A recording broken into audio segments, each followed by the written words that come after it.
Welcome to Trending Unpacked, the show, where we explore the stories behind what's trending. Today, we are looking at a transformation that, well, it's more than just a royal headline. It feels like a real seismic shift within an institution. We're talking about Andrew Mountbatten Windsor, a name that signifies a royal identity no more, tied up with scandal, a major sanction, and really a family legacy standing at a crossroads. It really is. And this specific event, it's trending globally for a very good reason. Yeah. It represents a major, almost unprecedented royal action. We're talking about the formal stripping of his style, his titles, all his honors, and critically initiated by the reigning monarch, King Charles III, in late 2025. So yeah, this is far more than just celebrity gossip. It's a dramatic, systemic removal of status. And it has these huge constitutional, legal, and frankly, profound social implications for the future of the British monarchy itself. Absolutely, and that's exactly what we want to explore today. We need to really understand the context surrounding this transition. We'll look into the background, the sheer weight of King Charles's decision, and importantly, we're going to spend a good chunk of time unpacking the four key institutional theories. These theories help explain why this comprehensive sanction happened, what it tells us about the power dynamics between the crown and the public today, and also what it means for you listening about how powerful institutions have to negotiate their standing in the modern age. It really is about institutional change, isn't it? A response to shifting public values. And yeah, it needs a close look. #tag2, background and the unprecedented loss of status. Okay, so let's start at the beginning then. To really get the significance of this move, we first need to establish just how high his status was before all this. Andrew Mountbatten Windsor, who the world knew as Prince Andrew, of course, born in 1960, son of the late Queen Elizabeth II and Prince Philip. I mean, that puts him right at the top tier of global aristocracy from birth. Exactly. His status was, well, it cemented the moment he was born. His initial designation formally was His Royal Highness the Prince Andrew, HRH. And his significance grew later, partly through his military career. He served in the Royal Navy, notably during the Falklands conflict. Then came that traditional elevation in 1986 when he married. He was created the Duke of York. And that's a deeply prestigious title, traditionally reserved for the second son of the sovereign. It links him not just to his mother, the Queen, but to the whole generational line, the legacy of the crown. That distinction you mentioned between the style, the HRH, and the title Duke of York, that's something we really need to clarify for people listening, because the sanction involves both, right? And they carry different weight, different implications. So if that was the height of his royal life, let's shift to the specific current context, late 2025. What exactly did King Charles initiate? Well, what's truly remarkable here, and our sources really confirm this, is the king's active and decisive role. King Charles III himself. The announcement came on October 30th, 2025. And it stated very explicitly that Andrew is undergoing this formal, comprehensive process. Removal of styles, titles, honors, everything. And crucially, as you said, initiated by the reigning monarch. This isn't Andrew deciding to step back quietly. No, this is the institution itself, formally, structurally, legally removing him from its very definition and his future designation, clear as day, Andrew Mountbatten Windsor. The specifics of how this happens are important too. For listeners, maybe you can clarify, does this need an act of parliament? Or is the king using his royal prerogative here? But the source of the authority matters, doesn't it? Oh, it's absolutely critical, yes. Parliament can intervene on big things like succession or a major constitutional crises, sure. But the stripping of specific titles, and crucially, that style of HRH that often falls under the royal prerogative, it's an ancient power. Essentially, it's an executive action taken by the sovereign. So when Charles initiated this, he was exercising a really profound inherent constitutional power. Power to define who's in the royal family and, maybe more pointedly here, power to protect the crown itself. It really shows his immediate personal commitment to safeguarding the institution, prioritizing its stability, arguably, over family ties. Right. And given the long history of the British monarchy, you mentioned this action is nearly unprecedented in modern times. What are we comparing it to? Why does this specific targeted removal feel so significant? It carries immense weight because this kind of targeted, systemic removal initiated by the monarch, it's a historical step of the highest order, really. We have to distinguish this from, say, Edward VIII. Now, he abdicated, lost his direct connection to the crown, yes. But that was essentially a voluntary act driven by the rules of succession, not really a punitive stripping of status by the monarch on moral or reputational grounds. We've seen royal styles kind of fall into disuse, or members step back from duty, sure. But this active systemic erasure of Andrew's identity by the reigning king, it signals a kind of institutional reckoning. The message seems pretty stark. The cost of keeping this association is now seen as greater than the value of the family link itself. And the king is willing to set this major historical precedent to protect the viability of the whole monarchy. Okay, that brings us back to the real-world consequences for Andrew Mountbatten Windsor himself, legally, practically. We need to distinguish what he loses. He goes from being Prince Andrew, Duke of York, HRH, to Andrew Mountbatten Windsor. So what's the core legal difference between losing the style HRH versus losing the title Duke of York? Yeah, that distinction is absolutely key. It's the heart of the matter, really. Yeah. The title Duke of York, okay, it's a hereditary dignity. But in modern terms, its main value is historical, symbolic. It defines his lineage, his place in history, the style, His Royal Highness, or HRH now, that's different. That's the practical, legally recognized key, if you like. It unlocks things like state funding, certain diplomatic treatment, and crucially, state-provided security and all the protocol that goes with it. Losing HRH means he loses the right to be treated as a working royal or even really a recognized senior royal anymore. He's stripped of the protocol that demands deference, state support. So the title loss is symbolic, yes, but the HRH loss, that's a practical legal exclusion from the actual machinery of the crown. And then there are those incredibly visible consequences, the ones dominating the media. We're talking about him having to leave his home, the Royal Lodge, and losing those military affiliations. Precisely. The mandate to relocate from Royal Lodge. That's a huge symbolic and practical, well, exile, effectively. Royal Lodge isn't just any house. It's a grand historical royal estate, a literal physical connection to the heart of the Windsor dynasty. Being forced to vacate signifies more than just moving house. It's a physical removal from the royal compound, that life. He loses that state-maintained residence, which means an immediate and massive change in his security setup, his financial footprint, which I know we'll get into more detail on shortly. And the military titles, our sources flag this as a key area of public focus. Yes, the loss of military titles. Now, these are often honorific positions, things like Colonel of the Grenadier Guards. But they are profoundly cherished symbols. Symbols of service, connection to the armed forces, to the nation itself. For someone like Andrew, who clearly prided himself on his naval service, removing these connections is designed to be a complete break, a break from his public identity, his relationship with the UK establishment. And the UK Defense Secretary confirmed that he would lose his last military title. That really cemented this final, non-negotiable step in his sort of public erasure. So if we step back and look at the whole picture, what does this mean for you listening? We're essentially witnessing the complete unraveling of the entire infrastructure, the identity that was wrapped up in his name, his title, his address. To lose all of that, stuff attached to your birthright, it means being entirely recast as a private citizen, stripped of the privilege, the protection of the crown. It's a public erasure of a former royal role that, frankly, few could ever imagine happening. It's a massive statement, isn't it? That birthright alone is no longer absolute protection. Right. And that transition point you just made, the realization that birthright isn't absolute anymore, that leads us directly to the catalyst. What drove this decision? The sources are really clear on the two primary factors that created a reputational crisis so severe it just demanded this unprecedented institutional action. Which, we know, were the very serious allegations surrounding him. Exactly. First, his well-documented sustained association with the convicted sex offender Jeffrey Epstein. That was one major part. And second, the serious allegations brought forward by Virginia Giuffre, which eventually resulted in that civil settlement. Those two factors combined, and they created a reputational crisis not just for him, but for the entire monarchy, a crisis that simply overwhelmed the traditional ways the institution might try to contain problems. The crown is, it's known globally for its ability to quietly manage internal conflicts, to weather political storms over centuries. What made this challenge so fundamentally different? Why couldn't they just, delay or try to buffer the conflict somehow? I think the nature of the scandal itself was the crucial difference here. This wasn't about, say, political maneuvering or some internal disagreement within the family. This was a moral crisis. It directly touched on incredibly sensitive issues: abuse, privilege, transparency, core values. And the monarchy's own reputation was directly challenged because Andrew's associations made the institution look, well, either complicit or at best completely out of touch with modern social ethics. This forced an institutional response because the risk of inaction, of appearing to defend a high-ranking member, linked to such controversy that risk was deemed catastrophic for the crown's future legitimacy. Which brings us squarely to the role of public accountability. You said the stripping of titles is unprecedented in modern times. It speaks volumes about a shifting balance of power, doesn't it? Yeah. This wasn't just some internal royal capulation. It was driven significantly by external pressure, right? Oh, absolutely. The removal of titles and status was arguably a necessary response to a profound erosion of public trust.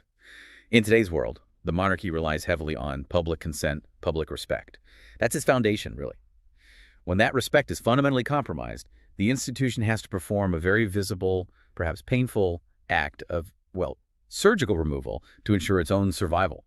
The cultural pressure, especially around issues of abuse, privilege, and transparency, it absolutely drove this outcome. And we actually have data backing this up. The source material mentions surveys taken after the title removal, showing something like 91% of Britons held a negative view of the former Prince Andrew. I mean, that's not just disapproval, that's near universal public rejection. That 91% figure is just staggering, isn't it? It provides the cold, hard evidence that King Charles was operating under immense, quantifiable public pressure. The institution simply had to signal unequivocally that no one, regardless of their birthright, is above accountability when facing such serious allegations and associations. Think about it. Had Charles tried to shield him, that 91% public rejection could have instantly transferred to the king himself and maybe threatened the future of the monarchy. And this feeds directly into what's called the cultural spectacle theory, doesn't it? It helps explain why this story just kept trending globally, dominating news cycles long after the initial scandal broke. Why did this whole saga become such a powerful spectacle? Because it's the perfect storm, really.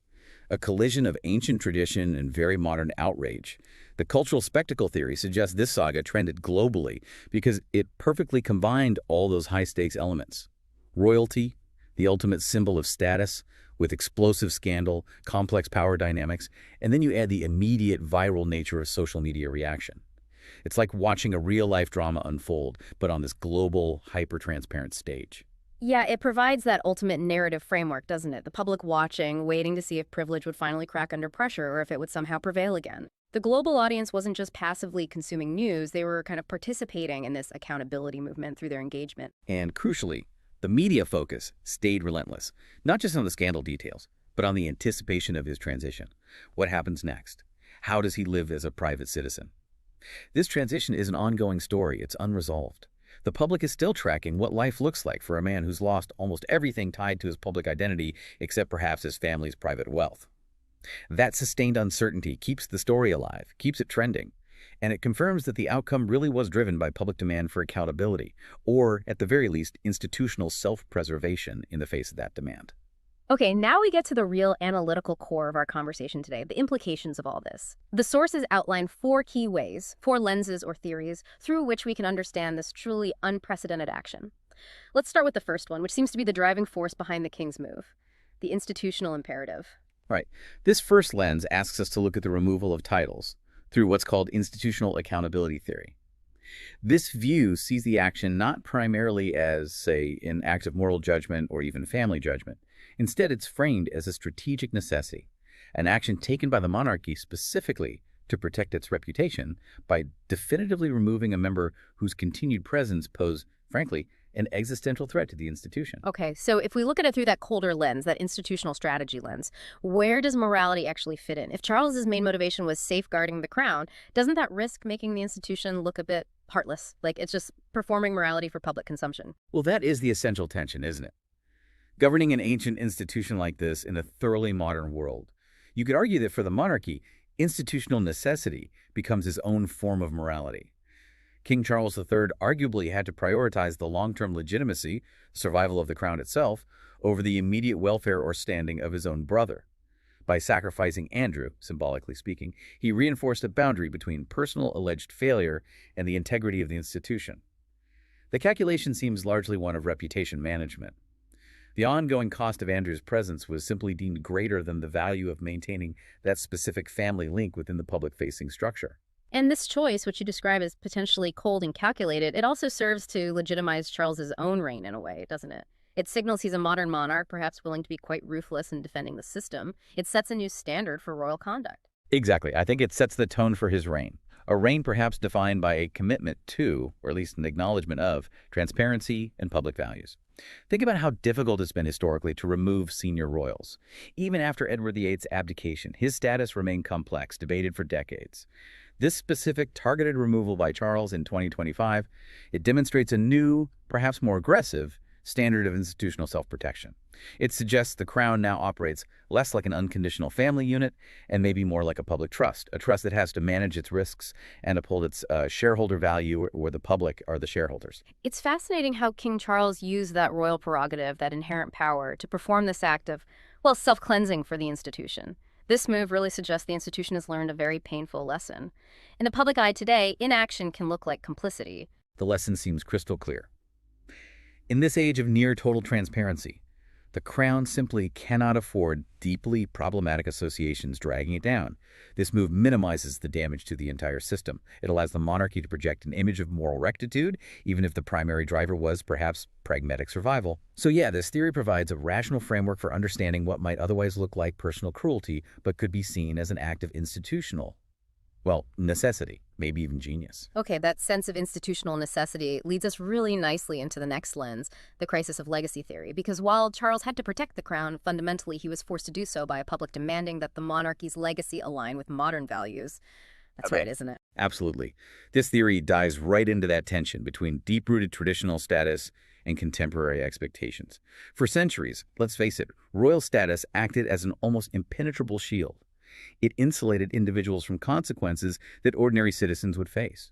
The crisis of legacy theory argues that this shield has now functionally failed. It's cracked under the weight of modern social ethics. So what does this specific event show us about that shifting balance of power between traditional authority like the crown and contemporary social demands? It shows that status is increasingly becoming conditional, not just inherent. It's not automatic anymore. That historical idea of, divine right or unquestionable privilege, it seems to have been completely superseded by a public demand for transparency and accountability, especially when allegations involve abuse and the misuse of privilege. The monarchy had to visibly demonstrate through this painful removal of titles that it wasn't above reproach. That 91% negative view we talked about, that wasn't just a poll result. It was effectively a public mandate for change. So the monarchy, by taking this drastic action, is essentially signaling our legacy, the institution's legacy, must adapt rapidly to 21st century values around abuse, privilege, transparency, or we face irrelevance, maybe even collapse. It's like an enforced modernization. It is a massive concession, really, to the power of public opinion in the digital age. If the monarchy had tried any degree of protection or even subtle defense of Andrew in this situation, the entire moral foundation of the institution could have been compromised. So the crisis of legacy theory teaches us that legitimacy today requires active alignment with contemporary morality. You have to show you get it. This decision acts as a very visible marker, a dramatic high-profile example that traditional status alone won't win against powerful cultural demands for justice and fairness. And we really must ground this discussion in the practical day-to-day reality of what being stripped of status actually means. This shift highlights the profound difference between being a high-ranking royal and becoming, essentially, a private citizen, albeit a very well-connected one. Right. Losing Royal Lodge is incredibly symbolic, that physical loss of royal patronage. But let's get into the financial realities of this transition a bit more. When you are a duke and an HRH, what kind of state support are you typically entitled to, and what happens when that's just removed? Okay, the key mechanism for funding working royals is the sovereign grant. That's derived from profits of the crown estate, and yes, it's ultimately taxpayer funded. This grant covers official expenses, travel, and critically, state security and the maintenance of official residences, like Royal Lodge. Once Andrew loses the HRH style, he loses automatic access to the sovereign grant for things like security and housing. He's essentially cut off from that publicly funded support system. But he isn't suddenly left destitute, obviously. He's still the son of a queen, the brother of a king. So where does his private funding come from now? How will he maintain the kind of standard of living the media seems so focused on? Yeah, and this is where the complex, often opaque world of royal finances comes in. The media focus on how he will live as a private citizen implies he'll rely on private funds. And these funds typically stem from the king's own private estate, historically, the Duchy of Lancaster. The king has personal authority to decide what financial support is provided to non-working family members. So while Andrew may well receive a private allowance from King Charles, that's a private family arrangement. It's not a public entitlement anymore. The absolutely key shift is that the responsibility for his financial upkeep moves from the state and the taxpayer squarely onto the private purse of the monarch. Which also means a huge shift in his security arrangements, presumably.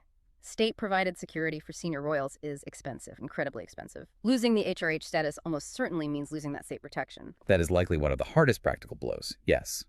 Losing state security means Andrew, who is still a globally recognized figure, must now fund his own security team privately. And that's a massive expense. We're talking potentially millions annually. This practical reality just underscores the fundamental change. He's no longer viewed as an asset or an official representative of the state who deserves taxpayer-funded protection. He becomes, in that respect, just another wealthy, high-profile individual whose safety is ultimately his own financial responsibility. That move from the state-maintained castle, metaphorically speaking, to an arrangement funded entirely by private family money. It's a profound statement of exile and demotion. And this grounding in financial reality, it leads us perfectly to the fourth lens, the personal consequence theory. We've talked about the institution protecting itself, shifting values, the practical changes. But what about the man himself at the center of this? This theory frames the transition from titled royal to private citizen as reflecting broader questions about responsibility beyond status. What does that mean exactly? The personal consequence theory really grapples with whether losing status actually equates to true personal accountability. Think about it. When you're born into such an elevated position, your privilege isn't just a perk you enjoy. It's intrinsically baked into your identity, your connections, your access to power and influence. This whole saga forces a cultural examination. When the institution takes away the title, takes away the HRH, have they truly undone that deep-seated, entangled privilege? That's the critical challenge, isn't it? While he loses the legal trappings, the official status of royalty, the background, the network, the immense private wealth associated with the family, those complex factors remain. So is the stripping of titles really a sufficient consequence, given the severity of the allegations and associations that triggered this whole crisis in the first place? Well, for many members of the public, it may not feel sufficient, no. But the institutional consequence is undeniable. He's now publicly, historically identified as the family member who became so problematic, so toxic to the brand, that he had to be entirely removed from the public-facing structure. The personal consequence here is that public shaming, that exclusion, the loss of his entire life-defining role. He no longer has a public purpose, a recognized position within the structure of the nation he was born to serve. That's a profound loss. So the loss of his title acts as a kind of public receipt, maybe, for his associations and the actions that came under scrutiny. But beyond that public shaming, does the transition to just Andrew Mountbatten Windsor actually force him to confront the responsibility tied to his past actions? Or does that safety net of private wealth still offer too much insulation from real consequence? It certainly forces a cultural examination of how accountability functions, or perhaps doesn't function fully, for the ultra-privileged.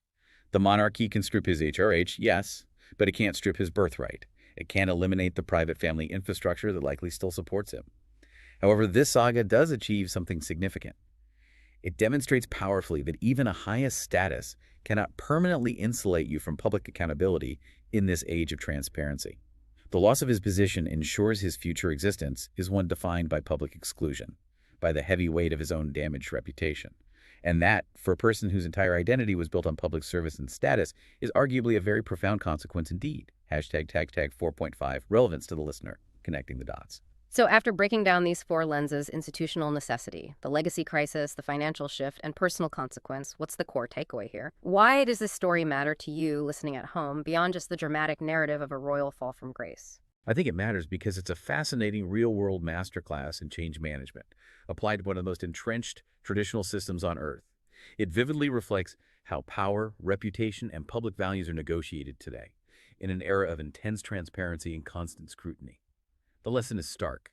If the British monarchy, an institution literally centuries old, can be forced by public pressure to make this kind of dramatic public choice, then arguably no institution, no corporation, no political system, no high-status individual is completely immune to the changing moral landscape being driven by public opinion and expectation.